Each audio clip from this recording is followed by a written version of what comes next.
Welcome to Books and Blogs this beautiful Monday in January. My name is Catherine Mwangi. Happy that you found time to tune in.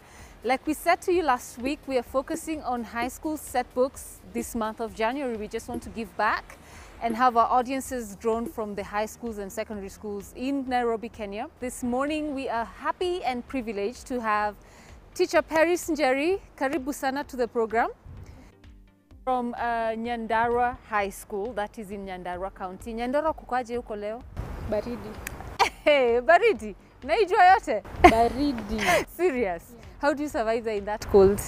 We dress warmly, eat a lot. You eat a lot? Definitely. That's a good one. So which set book are we looking at today? This morning we're going to look at A Doll's House by Henrik Ibsen. Okay. Why do you think it was picked by the Ministry of Education? Probably it's because this book is majorly focusing on the marriage institution. However, I feel at the end of the text, the conflict resolution is not what we should embrace in our marriages today. What? Clearly, this has started off on fire. So I'm hoping that you're going to see the students bring that out. Yeah. So you're excited about it? Really excited. Yes. And how long have you been a teacher of English? I've been a teacher of English since 2010. So this is my 9th year. Okay, let me not say too much lest I start mumbling on my English words. I have the professional here. So let's go meet the students and have you start the show. Thank you. Okay, this way. Let's walk this way.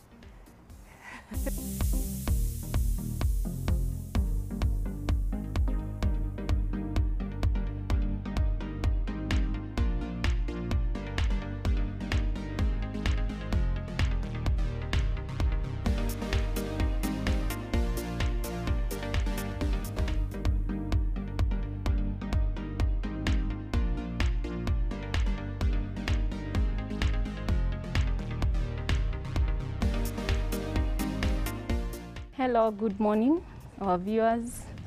I'm here with my panel this morning. We are here to demystify and bring to you the issues articulated in A Doll's House by Henrik Ibsen. I have my panel of 4 students that I first want to introduce. On my immediate right, I have Rolex Ochieng from Taranganya High School in Migori County. Hi, viewers. Next to him, I have Ashley Hannah from Kieni Girls in Embu County. Hi. Then I have Wesley Njoroge from Nyandarua High School, Nyandarua County. Hello. Finally, I have Darlene Elipere from Limuru, Loreto. Hello, viewers. And myself here, Paris Njeri, a teacher of English and Literature in Nyandarua High School in Nyandarua County. So we're here to discuss A Doll's House, which is a very, quite a short play by Henrik Ibsen. And it is such a well-written text. A Doll's House is quite a short play that is very well articulating the issues to do with a woman who is living in a house in a society that is male-dominated. I would like us to have an introduction to the text, and I would request Ashley to give us an introduction to this text. Henrik Ibsen is a Norwegian who is a playwright. We also come to see that he's a writer of An Enemy of the People, which was a former compulsory set book before the Caucasian chalk circle. Yeah. Yeah, that is right about Henrik Ibsen, and he passed on. So here we are discussing a text of a writer who is deceased. However, literature lives on. Yeah, his legacy lives with us through the text that he wrote. From there, we have Darlene. Give us a review of the title, A Doll's House. A Doll's House is relevant to the whatever is in the book because Henrik Ibsen presents Nora as a doll controlled by Torvald, and everything she does, she is being called a few names, Squirrel, Skylark and all that. She's not allowed to express her opinions how she'd like to express them, and yeah, Torvald basically has power over her somewhat. Yeah. Thank you. We'll still get back to the title of the text. After we discuss the text, we'll still take ourselves back to the title. It is quite a symbolic title. And as she walks out of her marriage, the reason is that she has been treated as a doll throughout. So we'll still get back to the symbolic title that we have. Wesley, you can briefly take us through the plot of the play. So as you have heard, Doll's House is a play, a modern tragedy kind of a play. And as the teacher has already said, its ending is sort of melodramatic because you don't expect Nora to leave the home over an issue of being treated as a doll. But as the play begins, we get that Nora is cheerful. It is in the holiday mood, the festivities, and we get her getting into the house with a Christmas tree, which she orders that it should be hidden from the children. She has a little chat with Torvald, who is her husband, and we get that Torvald calls her some demeaning names, that is like my little skylark, my little squirrel. And we get, as they are talking, we have two visitors who arrive coincidentally.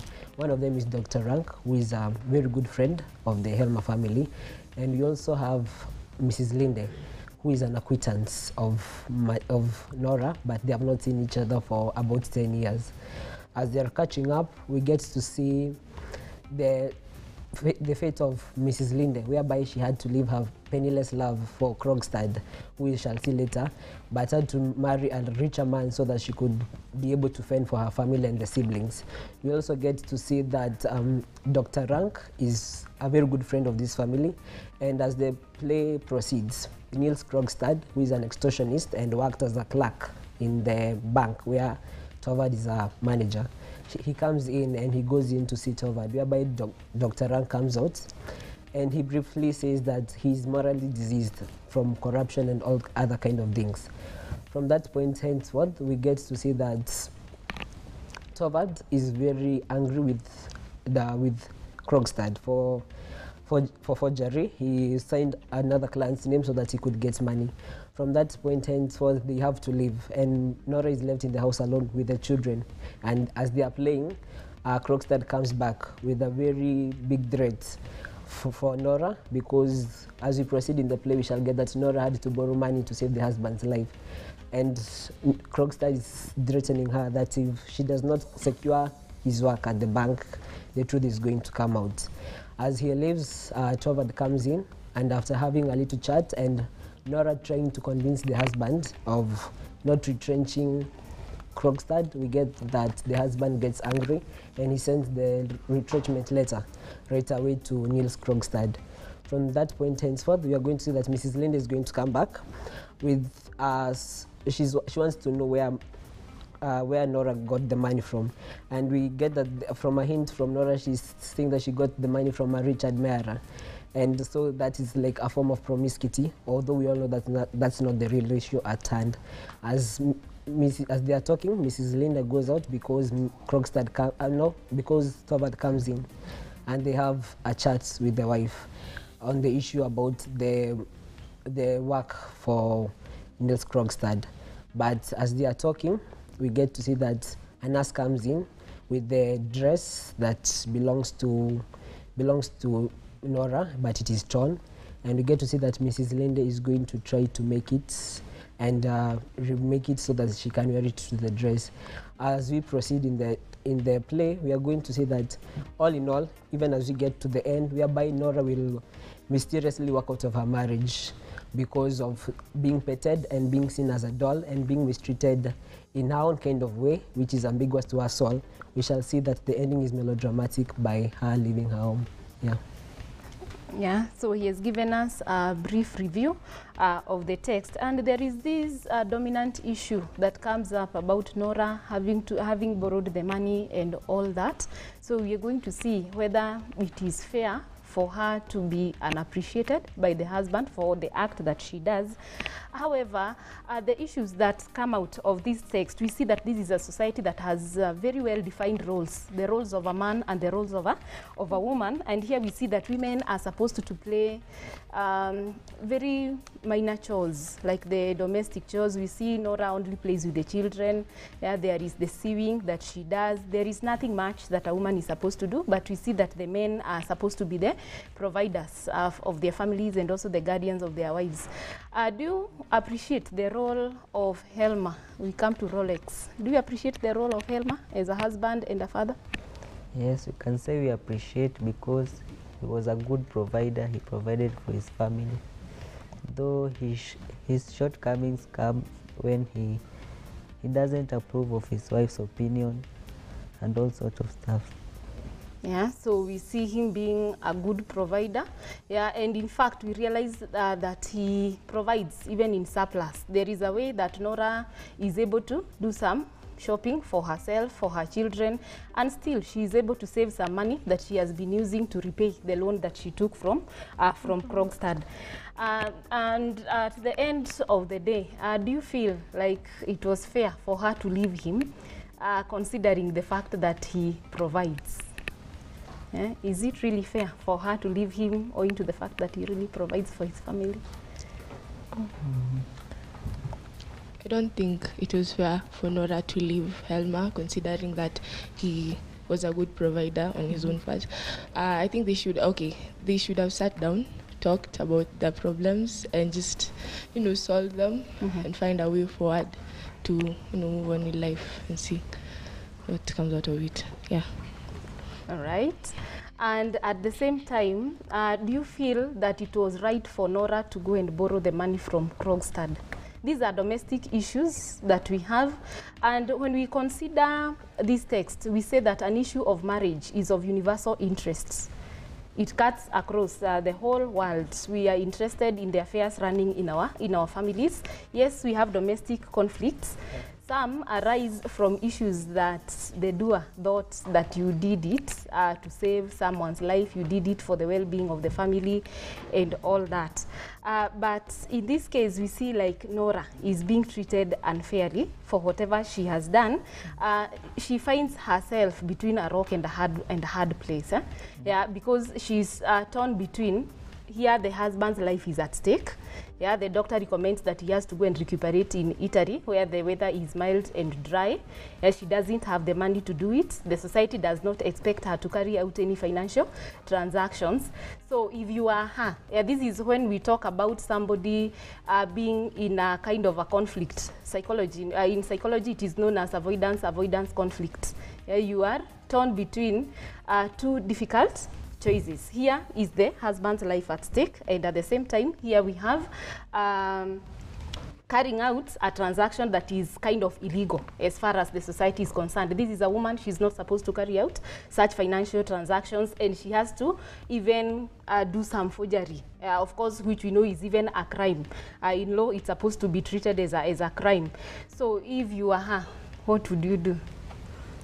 I think I would have done the same thing, doing the forgery, because my husband is someone who I'm going to stay with for quite some time, and when we are back together, when he hears about the forgery, yes, he's going to be mad at it, but later he's going to assist me in refunding back the money, and everything will be okay.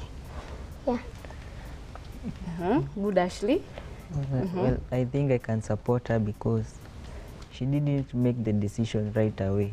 She tried to persuade Tovard by telling him she could go out with him just like the other women do, but Tovard refused. She tried to persuade him to borrow money, but that made him mad. So the decision she took, I think, was best for her because Tovard was not ready to cooperate. But don't forget that the issue of her coercing him to borrow money, this one comes a bit later. Yeah, it was not about him when he was ailing. Yeah, that one came earlier on in the text.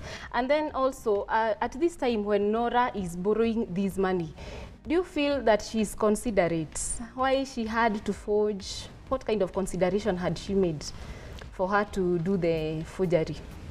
I feel she's considerate because she couldn't have let her father know that her husband was sick because the father was sick himself, and so she did not want his health to get worse. So yeah, I think that is what she was trying to protect him from. So in her trying to forge his signature just to procure the loan, I think that was, she chose the lesser evil. illegal though, but she chose the lesser evil just to save the husband's life. Yeah. Yeah, maybe we can agree. Because here we are saying that she is faced by two very difficult circumstances, and mostly even in our lives, everyday life, we find ourselves in dilemmas, and you have to choose. Yeah, both are evils, but you have to choose the lesser evil. So for her, she chose the lesser one, which she thought about saving the husband's life first. But then we realize that at the end of the day, women are seen to be, yes, we see them as considerate, but does the society see them as considerate? Yeah. Some of these risks, because we also know that also Mrs. Linde got married to a richer man, yeah, for the sake of her mother and the siblings. She had to bring them up. So was she considerate, or do we see her as materialistic? Then we also have the case of Nora. Yeah, she decides to take a loan to save the husband's life, but then at the end of the play, it turns against her. So what do you think about women in this text being proved as considerate, but at the expense of their reputation in the society? What would you say about that? I would say that the women in the sets are considerate rather than materialistic, because the two major roles that the women in the play have acted, that is Nora and Mrs. Linde, we get to see that Mrs. Linde had to forfeit the love of Krogstad just because he did not have the money. But in her going to the richer person, she did not do it for selfishness or for her own gains. We all get that she did it so that she could help the family. So that is the sacrificial role, and it is so selfless. So I think that the society itself should be considerate in what the woman is trying to do, because at the end of the day, in the 21st century right now, I'm very sure that some of us have single parents. We have single parents who are women, right? And at the end of the day, they're bringing something at the table. So the society itself, no matter how back the play is written, they should have been considerate that they did it for that greater good and for the lesser evil. Yeah. Yeah, thank you. Then also, when we talk about this kind of consideration, do we say that sometimes even in our society today, women suffer they suffer to make the world a better place for those people that live around them? Yes, because in the book we see that the money Nora is given, she Tova thinks she's spending a lot of it, but herself, she goes to buy cheaper things for herself, but brings better stuff for the children and the house itself. Mm-hmm. That takes us back to the fact that Helma calls her a spendthrift. Is it justified for him to keep calling her spendthrift? Rolex. Yes, it is justified, because when Miss Linda arrives, she tells her that she reminds her of their school days back then, and reminds her that she was a spendthrift back then. But now we see that Nora is faced with a situation. She wants to save so that she could repay the loan that she procured. So that's the thing that made him to not to be a spendthrift that she was. Yeah, Mrs. Linde takes us back to their days in school, and she tries to prove that Nora was a spendthrift in those days. But now when we come to her adult life as Helma's wife, we find that in real sense, she's not a spendthrift, because in fact, she makes a very big sacrifice. The moment she gets money to do shopping, she ensures that she buys herself cheap things, yeah, so that she can get some money that she uses to repay the loan that she gets from Krogstad. Then also we talk when we talk about Krogstad and this money, what kind of character do we see of him? What do we think of Krogstad? Yeah, of course, the money that he lent her assisted her because they were able to go to Italy, and the husband is well. But after that, what kind of a character do we see of him? He blackmails Nora. Blackmailer. Yeah, being a blackmailer. Yeah. What do you think of blackmailers in a society? What kind of people do you think blackmailers are? Where does it put you? A life of blackmail? Where does it put one in? I think it puts someone in a life of depression, because when you are being blackmailed, you try to figure out how you can get out of that situation that you are in. So I think it doesn't keep somebody in in a cool mood that she or he is normal.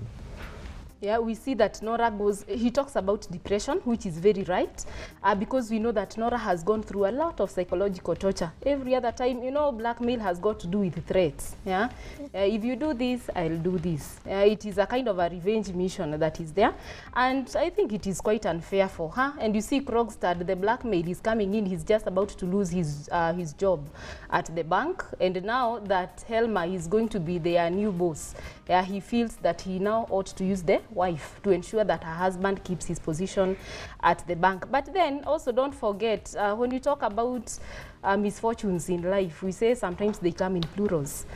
Because yes, we know that the position that Nora is in, it was possible for her to convince her husband to keep Krogstad, but then there comes Mrs. Linde, and she has also the will to ensure that the friend also gets a job at the bank.